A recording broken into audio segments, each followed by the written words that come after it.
tardes, estimada profesora. Mi nombre es Jessica Osorio Acevedo. He hecho mi mapa en este día con el objetivo de poder hablar un poquito acerca de lo que hemos aprendido en estas distintas unidades de esta asignatura. He titulado mi mapa con el nombre de La magia de aprender. Como introducción debo decir que estudiar el proceso de aprendizaje del ser humano y visualizar los cambios conductuales de carácter transitorio o permanente es realmente interesante. Comprender a su vez el proceso continuo por el cual el sujeto adquiere nuevos conocimientos nos ayuda a tener una panorámica más completa sobre la conducta de los individuos. Ahora pasaré a explicar mi mapa, y para iniciar esta explicación quisiera hablar sobre la definición de aprendizaje, refiriendo lo que señala Joel 1988, citado en Chung 2012. El concepto de aprendizaje, en relación a su definición, presenta tanto acuerdos como desacuerdos en la comunidad científica. Los principales acuerdos coinciden en: número 1, el aprendizaje es un cambio conductual. Número 2, dicho cambio es relativamente permanente en el tiempo. Número 3, el cambio es producido de la experiencia.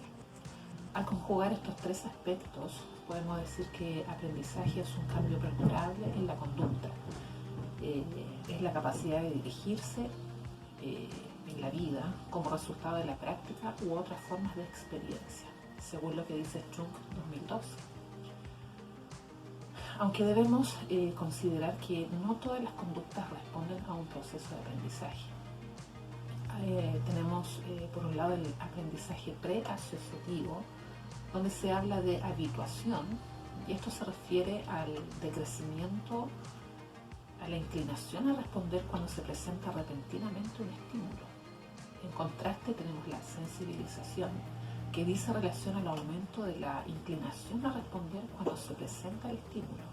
En relación a lo anterior, quisiera hablar ahora acerca de las distintas corrientes teóricas y sus enfoques respecto del aprendizaje. Dentro de estas corrientes podemos mencionar la conductivista, en la cual podemos hablar acerca de Ivan Pavlov, quien defendía el condicionamiento clásico. Según Pavlov, el aprendizaje se produce cuando se asocian más o menos dos estímulos al mismo tiempo, uno incondicionado y otro condicionado. El incondicionado provoca una respuesta natural en el cuerpo y el condicionado la empieza a desencadenar cuando se vincula al anterior, es decir, al incondicionado. Por ejemplo, si cuando pruebo una comida determinada, ese es el estímulo condicionado, me duele el estómago, estímulo incondicionado entre paréntesis, es posible que relacione mi malestar con esa comida. Posteriormente se producirá una respuesta condicionada, que es mi recién y adquirido rechazo a esa comida. Hablemos ahora sobre la corriente cognitivista y lo que plantea Gardner, quien refiere que el aprendizaje se da en etapas. La primera corresponde a la activación sensorial, producto de la acción de los estímulos ambientales sobre el organismo, y es donde éste se orienta hacia una fuente estimulante en un estado de alerta o atención. Posteriormente se produce la percepción selectiva, donde la información es traspasada con rapidez a la memoria de corto plazo, dando inicio a la codificación y el repaso.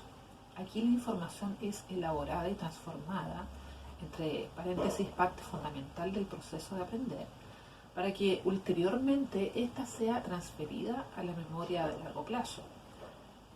En esta memoria es donde se almacena y se hace significativa, enlazándose a una estructura cognitiva, desde donde se genera la recuperación de los mismos tras una nueva posible asociación, con información proveniente del entorno. De esa manera se logra enriquecer la estructura cognitiva.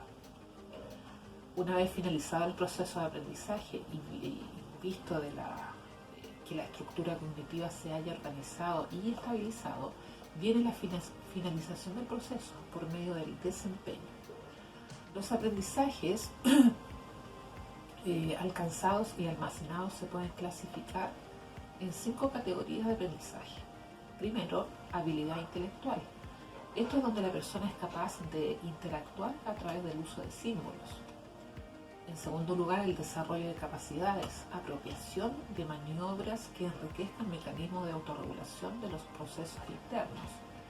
En tercer lugar, tenemos la información verbal, que es el conocimiento declarativo del mundo. En cuarto lugar, tenemos las habilidades motoras ligadas a la esfera psicomotriz.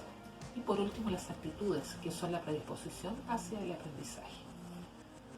Por otro lado, tenemos la corriente constructivista, y podemos hablar acerca del tan conocido Jean Piaget, quien elaboró la teoría que afirmaba que los niños tienen un papel activo a la hora de aprender. Para él, las diferentes estructuras mentales van modificándose y combinándose entre ellas a través de la experiencia, mediante la adaptación al entorno y la organización de nuestra mente. El aprendizaje existe gracias a los cambios y a las situaciones novedosas. Nuestra percepción del mundo se renueva a medida que crecemos. Este proceso está compuesto por esquemas que nosotros ordenamos mentalmente. La adaptación tiene lugar mediante un proceso de asimilación que modifica la realidad externa y otro de acomodación que cambia nuestras estructuras mentales. Por ejemplo, si acabamos de conocer a una persona nueva y hemos tenido malas experiencias previas, pensaremos que esa persona nueva que estamos conociendo es un antipático, a lo mejor. Entre paréntesis, esa es la asimilación. Pero si vemos que esa persona es discreta y prudente, nos veremos en la obligación a alterar nuestra clasificación previa. Y a eso se le llamaría acomodación. Reconocer que también hay personas agradables. Por otra parte, la organización busca integrar las diferentes adaptaciones a lo largo de nuestro desarrollo entre diferentes estadios del desarrollo, entre paréntesis de forma vertical o dentro del mismo estadio del desarrollo de forma horizontal. Adaptación y organización se complementan mediante un equilibrio que regula nuestro aprendizaje. David Ausubel es también uno de los máximos exponentes del constructivismo y fue muy influido por Piaget. Este psicólogo y pedagogo habla sobre el aprendizaje significativo desde una mirada cognitivista o cognitiva. Esto opina que el logro de este aprendizaje se produce cuando la persona logra relacionar un nuevo conocimiento con su actual estructura cognitiva.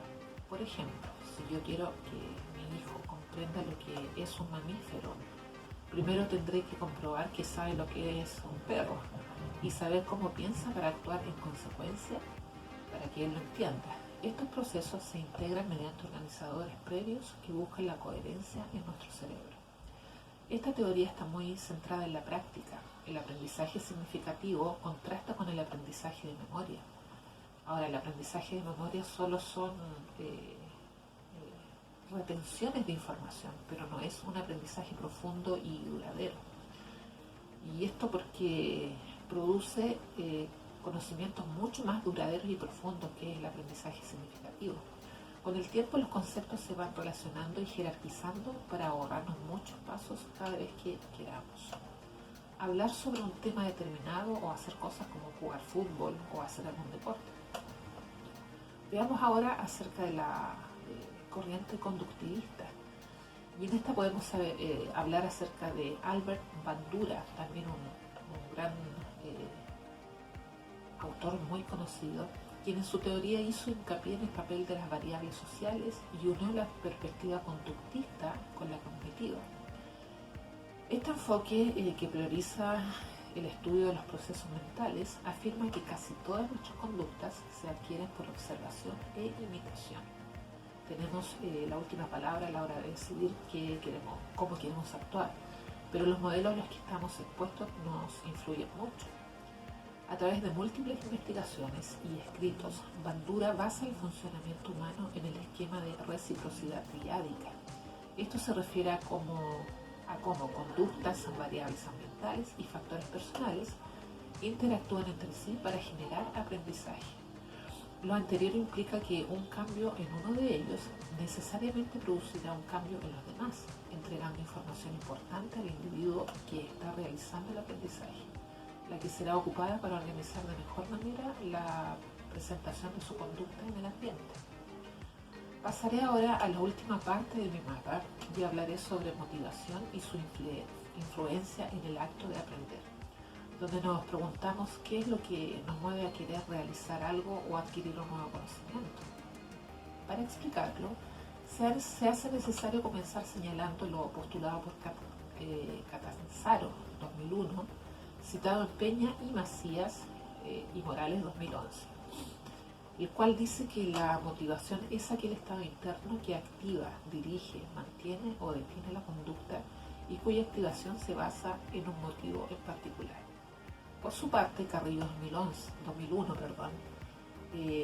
citado en Peña y otros 2011, página 6, señala que un motivo es aquello que determina o condiciona a una persona para actuar en cierta dirección o sentido.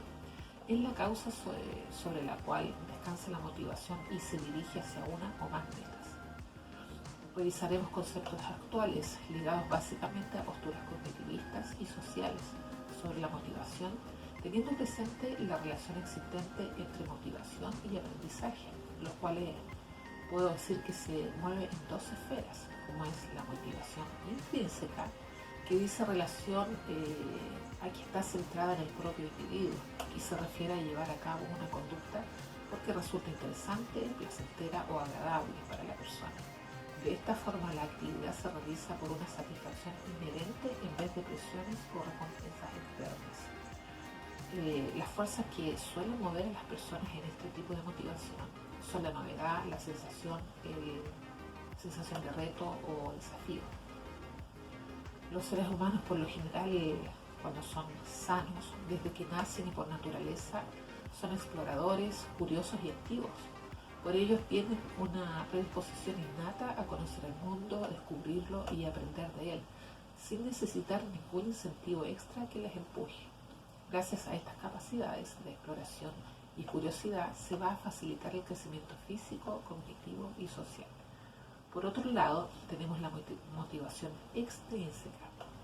Esta es transitoria, se refiere a la energía que aparece para llevar a cabo una determinada conducta con el objetivo de obtener algún beneficio externo, aunque esa capacidad no se experimente como intrínsecamente interesante.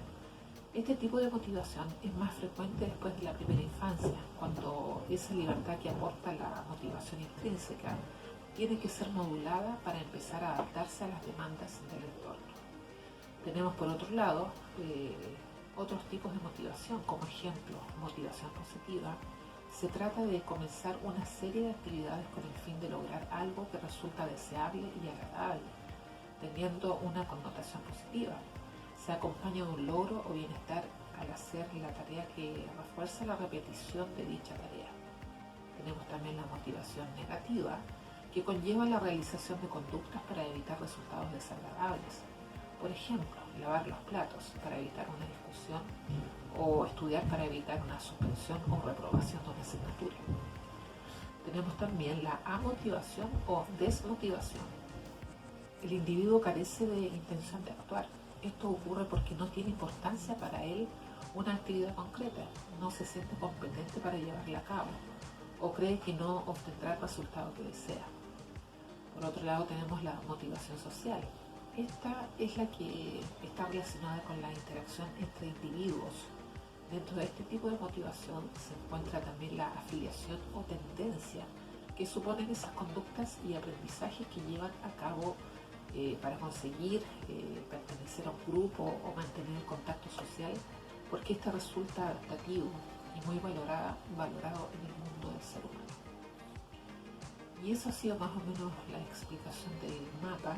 Para concluir, podría decir que los seres humanos interactuamos de forma continua con el entorno que nos rodea, lo que nos hace adquirir experiencias e ir modificando nuestros comportamientos en función de lo que va sucediendo a lo largo de nuestra vida.